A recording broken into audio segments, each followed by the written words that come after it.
Malaikat itu di apa?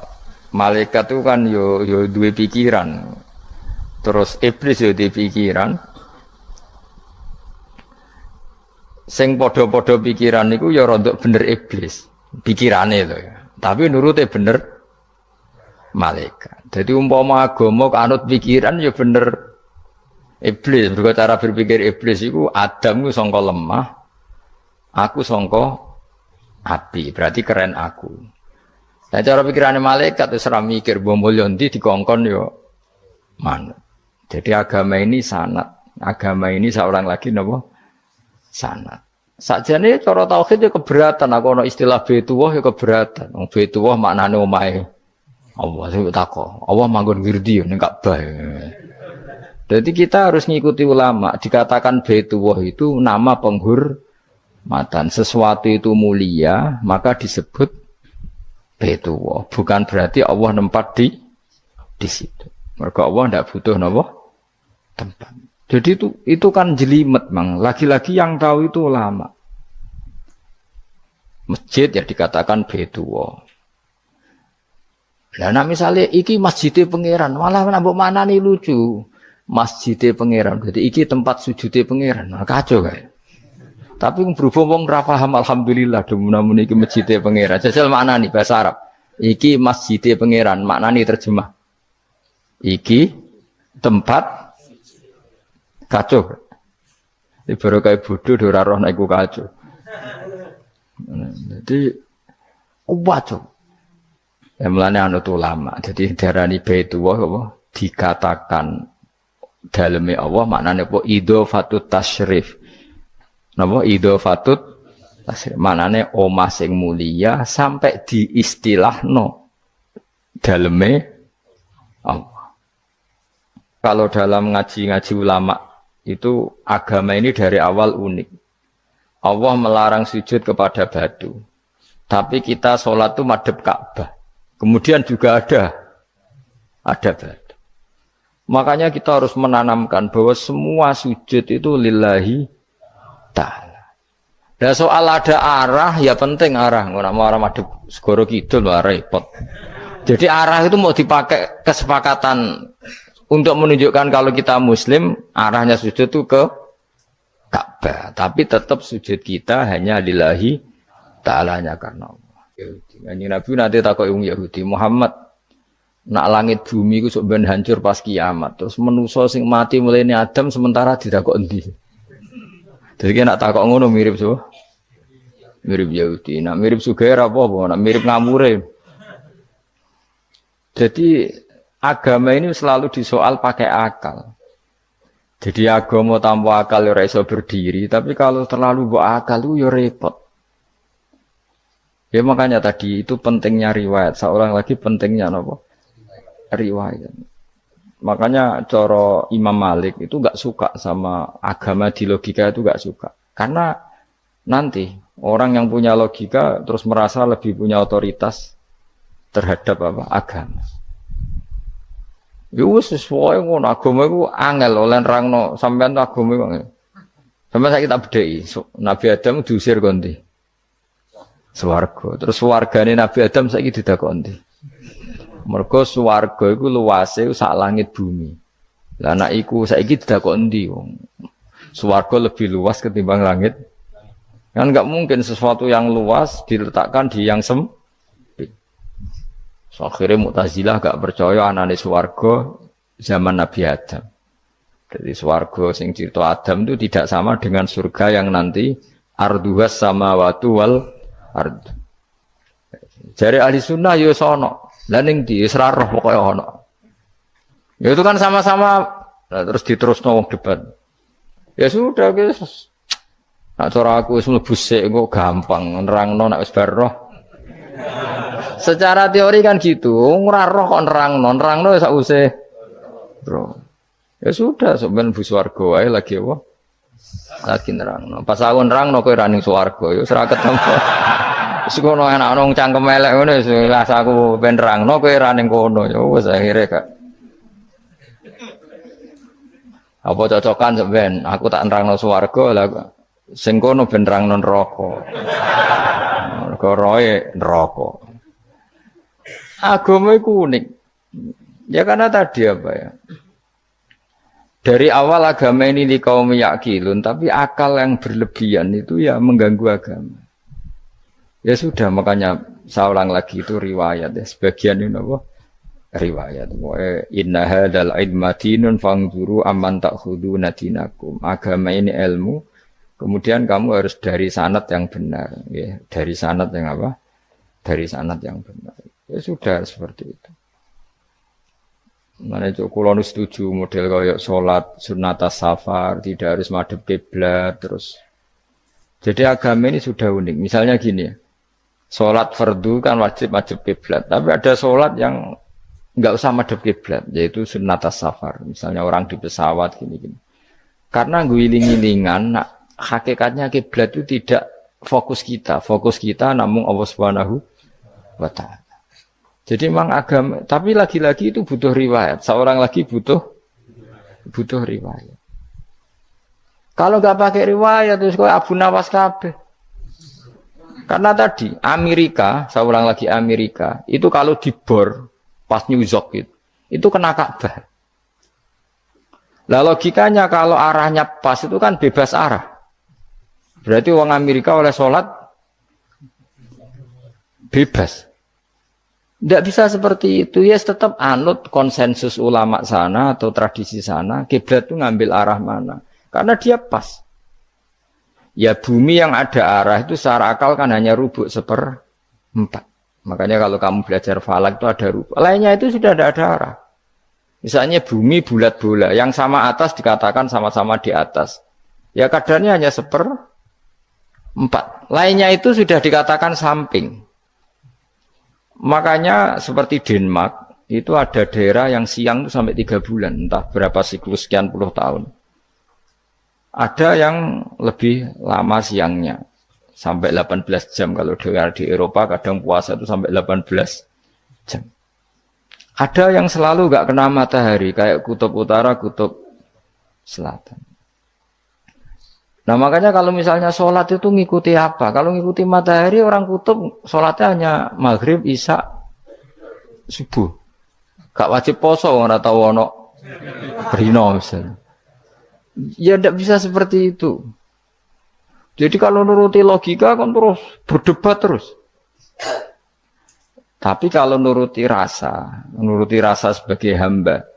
Orang kutub butuh sujud sama Allah, orang kutub butuh loyal sama Allah dengan memperlakukan puasa. Ya sudah, akhirnya kita harus puasa. Nah, lalu kalau ukurannya matahari, mereka tidak punya matahari. Memangnya puasa itu penyebabnya wujudnya matahari, apa penyebabnya loyalitas sama Allah Subhanahu wa Ta'ala? Loyalitas. Kalau penyebabnya matahari ya, berarti kalau nggak ada matahari, nggak usah apa? Tidak usah seperti itu cara berpikir, makanya ngikuti ulama. Karena ulama yang tahu tradisinya Allah dan Rasul. Ya seorang lagi ulama yang tahu tradisinya Allah dan Rasul. Meskipun ya kadang saya enak dewe ulama. Mereka ya kadang ya mau kalau bolak-balik ngomong. Gak diterang nombek cangkem elek ora paham-paham. Makanya masyhur itu ada kiai di debat sama orang rodok PKI. Pak Kiai, kalau setan dari api masuk api kan biasa. Terus susahnya apa? Mau materinya dari api itu. Kiai itu mek lemah, sawurna raine. Loro cung, nggih sakit. Jare wong kok lemah, kena lemah kok loro. Karena serak kena diterang no. Manusia materinya kan dari tanah, berarti kena dipendem urip-uripan. Piye ya? Ya loro ya, lha ya jare kok lemah kok dipendem ning lemah kok. Karena dijelaskan pakai lisan yang baik, gak paham-paham. Sebenarnya kita ini ingin selalu baik, tapi ada orang-orang diterangkan cara baik-baik itu. Wah, kayak misalnya ono wong kondo, Gus kula nu bojo kula cerewet ngene-ngene, apike kula pegat dicereweti bojo mbek diarani duda iku lara ndi? Oh lara diarani duda isen. Kowe payu rabi dicereweti, ambek ra payu rabi jomblo, sakit mana? Sakit distatuskan jomblo. Malah kena dicereweti sabar prestasi baru. Mesti wong ku diwolak-walik. Lan jarpe sekolah tak malah kula seneng mbek Imam Syafi'i. Kowe dirasani wong ning ngarepmu, diomongi, ambek dirasani seneng ndi? Seneng dirasani cara kowe. Cara Imam Syafi'i bukti kewibawa, buktine ngomong ning ngarepmu rawani. Jadi Imam Syafi'i itu rileks urip. Ya Aba Abdillah, orang yang tadi muji-muji jenengan tuh kalau di luar maki-maki jenengan. Jadi alhamdulillah. Kok bisa itu kan bukan pengkhianatan. Berarti saya wibawa, di depan saya enggak berani itu. Wong iku sowan Imam Syafi'i, ya cium tangan ya hormat. Tapi setelah di luar menghujat. Singkat cerita dilaporkan ke Imam Syafi'i. Orang yang tadi nyium tangannya jenengan itu di luar ngerasani jenengan. Jadi Imam Syafi'i, alhamdulillah berarti aku wibawa, mendengar kurawani. Ya dianggap enteng saja. Terus ada orang misoi Ja'far Shadiq. Sayyid Ja'far Shadiq itu Sayyid putune Nabi, orangnya soleh alim, gurunya Abu Hanifah. Di antaranya gurunya Abu Hanifah itu Sayyid Ja'far Shadiq. Itu kalau dihujat orang diomongin ini, dimaki-maki, sampai ke rumah. Pas mau masuk rumah, kamu masih ingin maki-maki saya? Iya, tak tunggu sampai selesai. Setelah selesai, sudah, sampun, sudah. Masih emosi orang, sudah. Kamu misoi saya berdasar apa yang kamu ketahui. Yang tidak kamu ketahui lebih banyak, maka saya tunggu. Izin. Izin sampai terus ketika ditanya, kenapa engkau sabar ketika jenengan saya pisui? Orang ini akhirnya tobat, mencium tangannya, mencium lututnya. Jawab saya Ja'far Shadiq ini. Aturahu tu'sokurhan, aturahu yu'sokurhan. Kowe ora ngrafaham kalimat itu, tapi tak terangkan ben dadi wali. Kowe roh pangeran. Ya tahu. Sing durakani pangeran tuh banyak enggak? Yang maksiati pangeran tuh banyak enggak? Banyak. Lah yo pangeran sing di langit bumi wae dimaksiati, apa meneh terima aku. Akhirnya terus jadi orang-orang soleh itu cara berpikir itu di luar kapasitas kamu. Apa ya? Mereka itu hanya Allah, taunya itu hanya Allah. Aku kan enggak egois, harga diri. Mana ada agama berdasar harga diri itu kalau dalam bahasa Arab disebut hamiyat al-jahiliyah itu gengsi nopo jahili. Makanya ketika saya berkali-kali cerita itu, ada seorang ulama dipanggil tetangganya, nom. Setelah sampai situ, sudah kembali saya tidak butuh kamu. Setelah sampai rumah dipanggil lagi, sudah kembali lagi sampai 3 kali. Ulamanya tetap ceria, tetap nyaman. Ketika ditanya, kenapa engkau tetap nyaman? Wahai pemuda, kamu itu tetangga saya. Kata Allah dan Rasul, nak kue iman be Allah Rasul, kon ngapi itu tangga, kon ngundang aku ya teko. Ya seneng nuruti perintahnya. Ketika kamu nyuruh saya kembali, ya saya kembali. Memang itu keinginan kamu. Kue tanggaku, aku kon nurut be tangga. Aku ora urusane be kue. Aku mau nyaman be perintahnya. Oh, nangis pemuda tadi itu tobat. Kalau kamu kan warga diri, orang kok dipimpong. Nasi gak bakat wali blas. Ya. Jadi orang dulu itu nyaman. Karena yes, pikirannya namun Allah Subhanahu wa ta'ala. Umar bin Abdul Aziz itu termasuk khalifah paling soleh setelah periode sahabat. Itu mau kapundhut itu. Semua ketika keluarganya menangis. Kenapa kamu menangisi saya?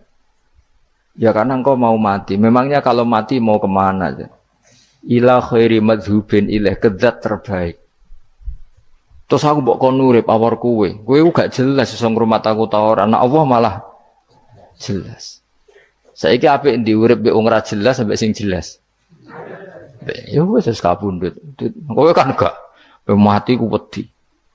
Dosane akeh. Lah mungkin nek urip terus ra dosa apa to kan. Gaya tok asline. Dosa kula cek kathah Gus kok mati terus. Ya malah apik mati biar dosa meneh. Biasa wae nek apik mati biasa karena potensinya kamu urip suwi ku dosane apa taat meneh. Enggak jawab. Potensine. Dosa meneh apa taat meneh? Apa ya dosa ya taat. Terus pas mati, pas tua atau pas dosa? Ya ora usah ngono biasa ya. Sampai mati ae matur pangeran Gusti nak saya ini mati nggih. Mati mawon nak saya ini urip nggih. Urip mawon Gusti semua anut jenengan wis. Zaman kula urip sing ngrumat nggih jenengan mungkin sampean mati sing ngelola nggih napa? Jenengan pun donya sing ngurusi jenengan. Kan sebenarnya kalau kita berpikir gitu kan nyaman. Zaman kamu hidup yang mengendalikan jantung, paru-paru, oksigen juga Allah. Dan kamu nggak tahu caranya, tahu-tahu hidup. Tapi setelah mati dikubur kamu iskal. Lalu sistem pernafasan saya gimana setelah saya mati? Memangnya zaman yang dunia kowe roh.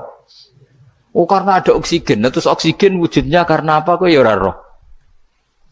Oksigen dari zat gini lah zat iku kok sapa ya ora roh. Mau gaya tok ngomong mau tetep akhirnya ora roh. Lan kadang kula gawok mbek wong goblok wis ora roh kabeh dari awal mau alam semoga iku gak usah nerang.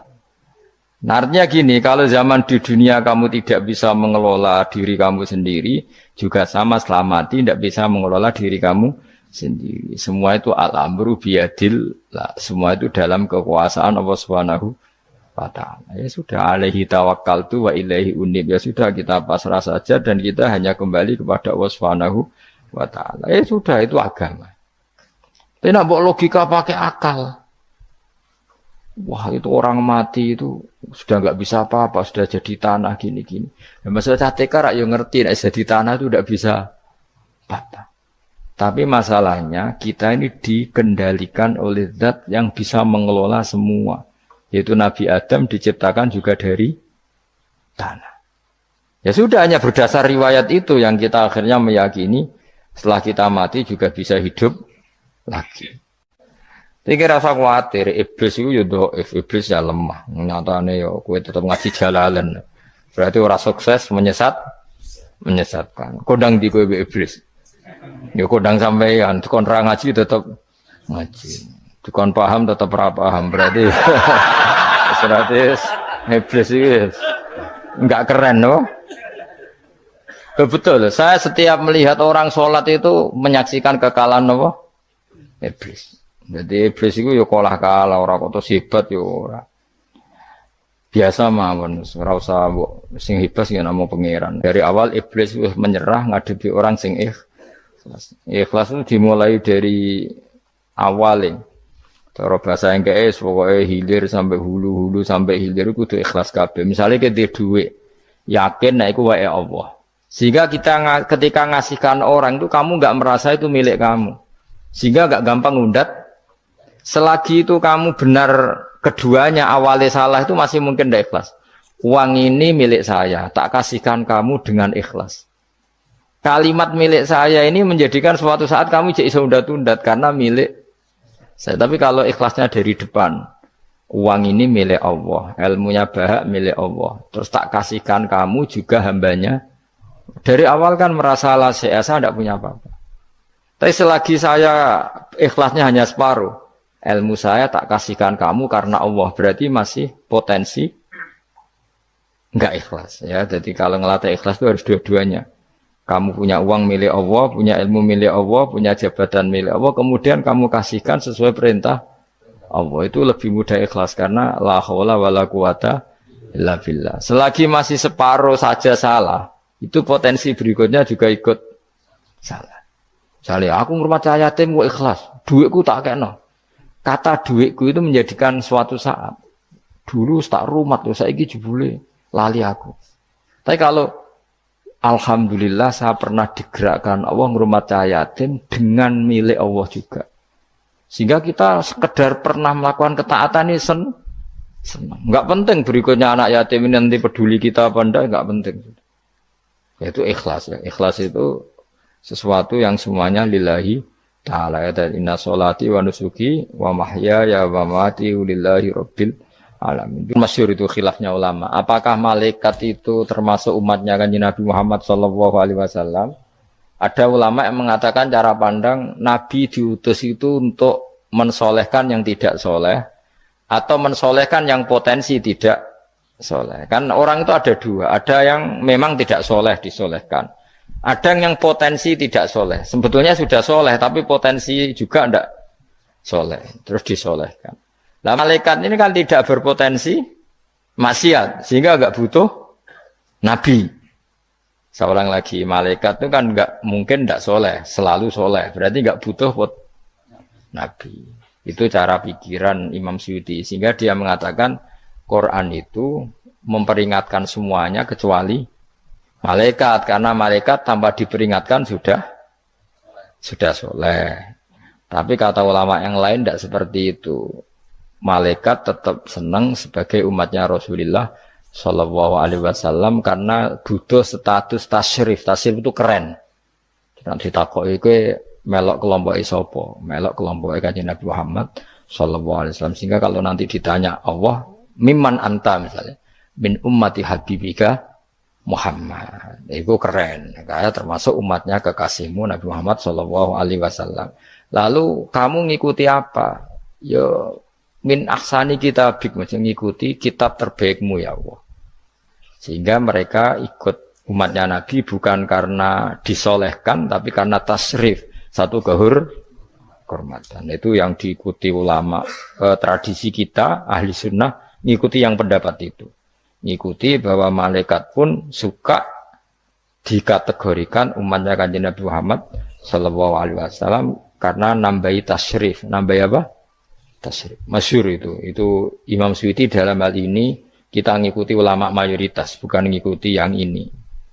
Masyhur kan Jibril ditanya, kan itu ketika Jibril ketemu Nabi Muhammad ditanya, untungnya apa kamu jadi safir? Safir itu kira-kira terjemahan bebasnya panitia saya.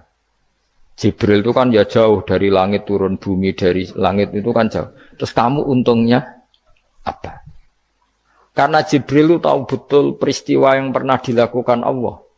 Yaitu kayak apa malaikat yang di langit bisa diusir karena kesalahan tertentu.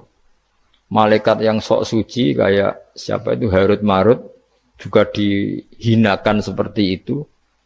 Dan Jibril tahu betul Allah itu yaf'alu ma yasha. Jadi yang sekarang malaikat bisa saja jadi pokoknya tahu betul Allah bisa melakukan apa saja. Karena Jibril tahu betul Allah karena dia ketua malaikat. Kan kita tahu misalnya ada sejarah siapa? Harut Marut dari malaikat menjadi hina seperti itu. Terus Jibril akhirnya tanya, ya sudah, Jibril punya apa? Terus ditanya Nabi, kamu untungnya apa setelah jadi safir saya, jadi panitia yang ngurusi wahyu. Terus kata malaikat Jibril, saya tidak pernah merasa aman. Apakah saya selalu dalam posisi ini, posisi terhormat, kecuali setelah menjadi safir, menjadi pelayan kamu, ketika aku distatuskan oleh Allah, apa itu? Innahu laqaulu rasulin karim dzi quwwatin indadil arsy makin muta'in sama amin. Terus ganti fa amin tu ba'du. Baru setelah itu saya merasa aman, bahwa posisi saya aman karena Quran itu abadi ila yaumil qiyamah ila mala mi'adalah. Pokoknya Quran itu abadi dan di Quran itu saya distatuskan muta'in sama amin. Berarti saya merasa aman, tidak akan dirubah kestatusan saya malaikat semenjak saya jadi safirmu. Intinya Jibril juga mendapat kehormatan karena ngitmai Quran. Paham ya? Makanya kita di sini mengatakan ini pendapat Imam Suyuti, tapi hampir semua ulama berpendapat apa? Malaikat pun ikut mendapat berkahnya Kanjeng Nabi Muhammad Sallallahu Alaihi Wasallam. Jenenge napa berkah tasrif, napa berkah napa tasrif. Jadi punya status kehormatan.